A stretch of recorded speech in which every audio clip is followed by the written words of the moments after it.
قال له مالك بلال قال له قيل للشيخ رفيق الذكر ابن آدم بدعتا في الذكر من قوله هذا أداؤنا إلى آخرها ومثل ذا لم يهزل ومنه إن جاء كرامة سيدنا شيخ تجاني ومنه إن جاء كرامة سيدنا شيخ تجاني أن وند خاتم الرسالة تمود النبات النبي صلى الله عليه وسلم قال له أويني سيدنا شيخ تجاني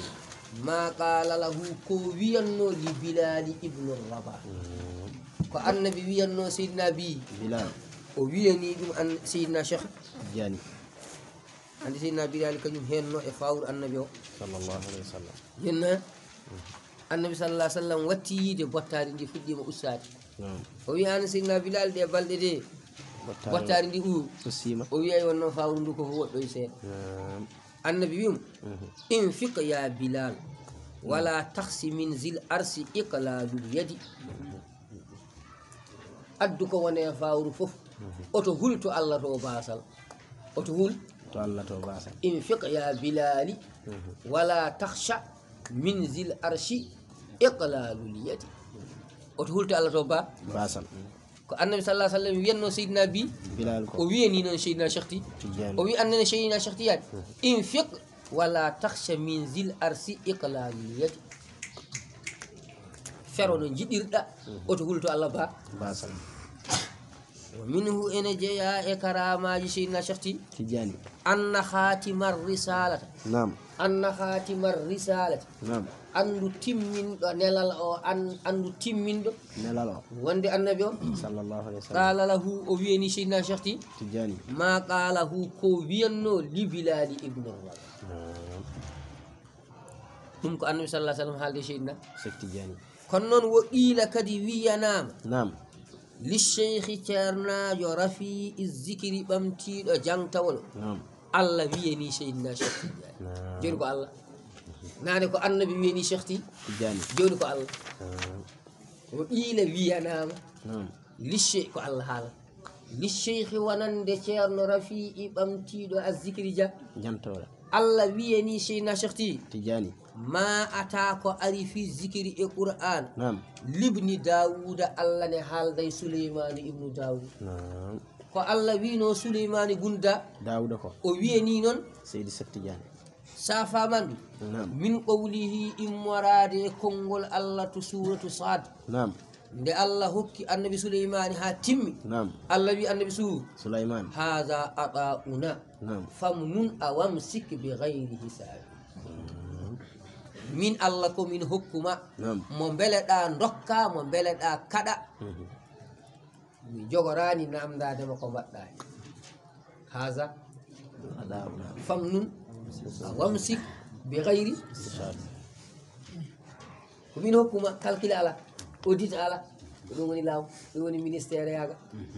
min hokkuma audit ala belɗa fof wat haha famnun bi ghayri hisab calcule ala so Allah hokki calcule ala o aldide ko Allah wiyanno souleymane ibnu dawuda ko o wiyani noon seydi septidiane o wi wo misluza ko nande ɗeɗo gueɗe lan yuhsala haɗaka Allah wi ko neltata annabi Allah wi ko neltata nelaɗo kono Allah wiyani mi haldata e goɗɗo Allah meeɗi wiide mi haldata e hay goto caggal annabi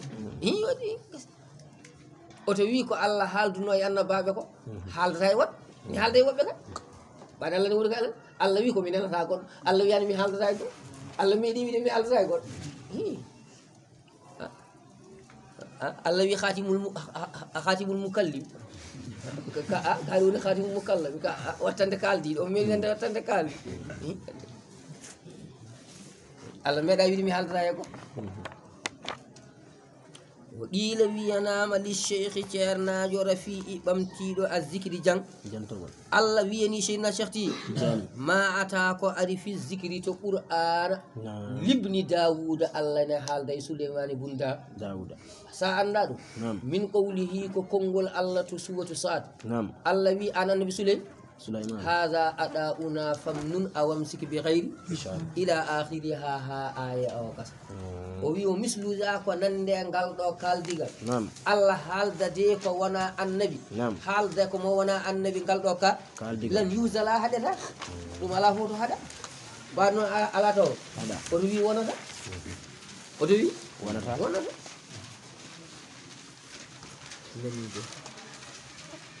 انت جي واجب ودوي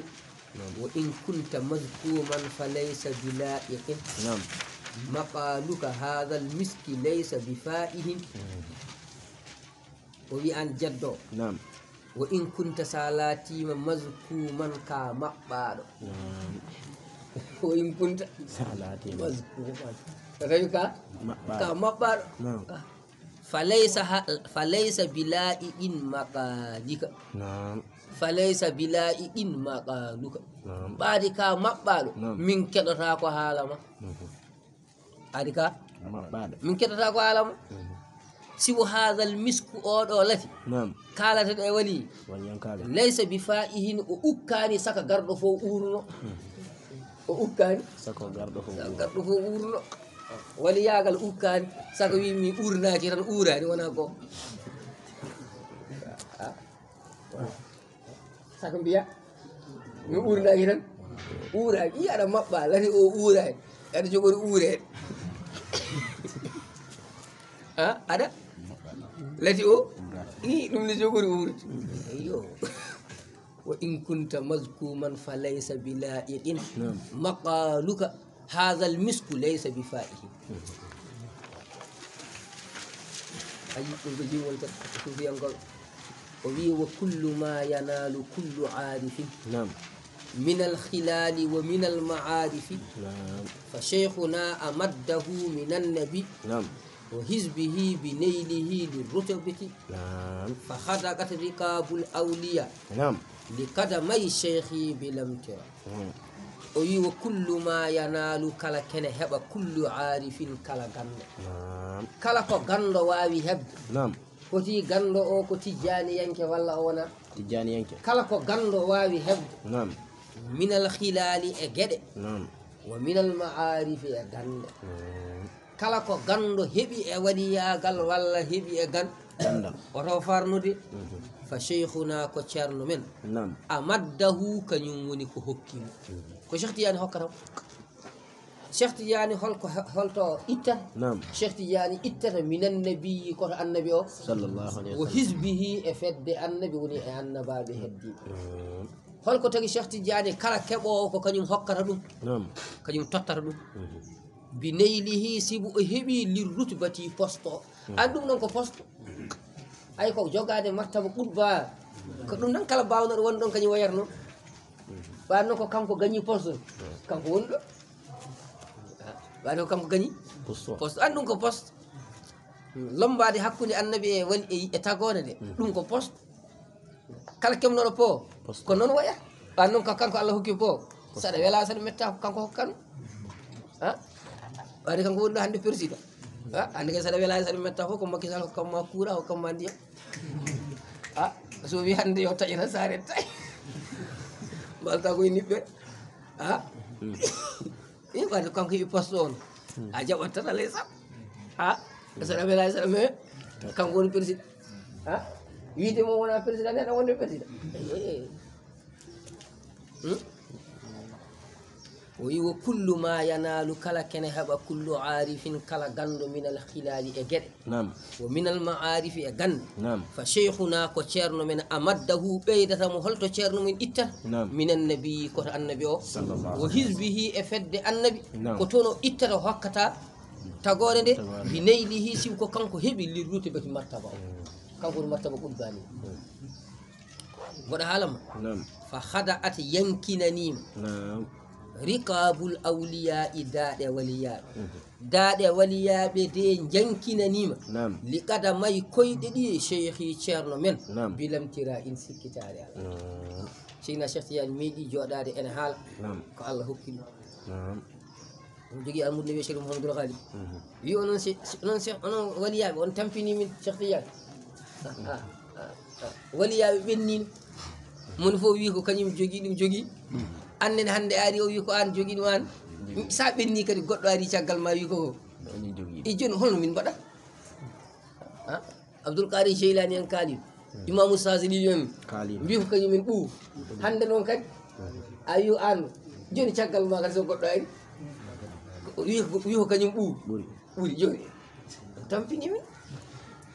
Cheikh Tidiane ne tuggino tan immi dari taw o haali wonde Abdoul Kadir Jeylani meeɗi wiide kadamaya kadami ala riqabi kulli wali Abdoul Kadir Jeylani meeɗi wiide koyngalam ene yeɓɓe kala dade wa wali o wiɓade o meeɗi wiide koyngal mum ene yeɓɓe kala wali kañum woni dow hande ari a wi andi ko am ɓuuri o wi hey Cheikh Tidiane ni joɗino tan immi jo o wi kanko ko kadamaya o suudi koyɗe ɗe kada wona o wiyata ko kadami ko goo o wi min noon koyɗam ɗe kadamaya haza ala riqabi kulli wali kadi ko min nasatil ila akhirina koyɗam ɗe ɗiɗi ene pawi e dow dande kala te kadi ko guila baba adama ha darga daro Abdoul Kadir Jeylani ko haali ko gonga ko yimɓe wali saha mum ko haali ko o fenani saha makko kanko danno fof min noon wona saha makko ko guila baba adama ha darga daro nde Cheikh Tidiane waɗi ni koyɗe mum to ɓe mbi kala to waliyu Allah jogorno wonde e aduna he tan kala ɗo waliyu Allah e ƴurima les yo ar Cheikh Tidiane to woni koyɗe mum kay woni wa hada ati yankinanima riqabul awliya daɗe waliyaɓe liqada may koyɗe ɗiɗi cheikhi ceerno men bilamtira in sikkitare ala yas'adu min baran min an-nuri gadan yasmu bihil kulla yasmu bihil kulla yasmu bihil kulla ko wona yasmu bihil kulla sanan wa su'udatan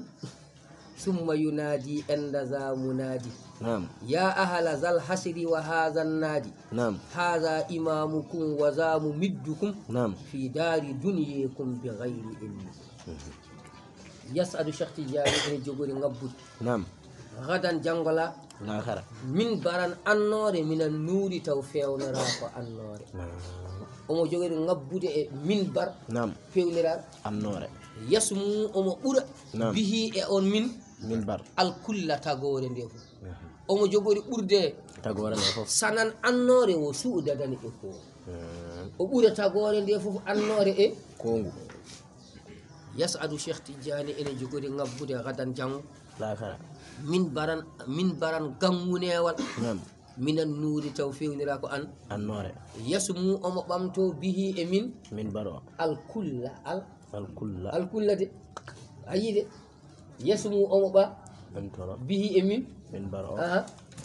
alkulla omo ɓura tagore nde fof omo ɓuri tagore nde fof ina wona ma fu lawwal sanan ko wona wa fu lisa yasmu bihil kulla sanan wo suudadan omo ɓura tagore annore e ko summa so tawi Cheikh Tidiane ngabbi dow ha pari yunadi ewno enda za on tuma munadin malayka ewno ho so Cheikh Tidiane monti e dow min bare ha pari malayka ewno malayka wiya ya ahla zal hashri e hey mun yimɓe renduru wa hadha an-nadi e hey mon yimɓe batu e hey mon yimɓe renduru e hey mon yimɓe batu haza ay oɗo gonɗo dow minba imamukum ko o wonno almami mon to adu waza نعم ay oɗo gonɗo dow min من برضه mo middukum ko o ɓeydanno on نعم kala ko dañƴon ko o wonno sababu نعم fi daari duniyekum to galle aduna mon نعم ko kalanmi on ko bi gayri ilmikum on gandano ɗum aduna نعم hande noon mboɗo andina on ɗum ɗo ɗo laa لا كرد يسعد منبرا من النور غدا نعم يسمو به الكل سنا وسؤددا نعم ثم ينادي أن ذا منادي نعم يا أهل ذا الحشر وهذا النادي نعم هذا إمامكم وذا مدكم في دار دنياكم بغير علمكم دائفة من سهدين فاتحة صلاة فاتحة صلاة الفاتحة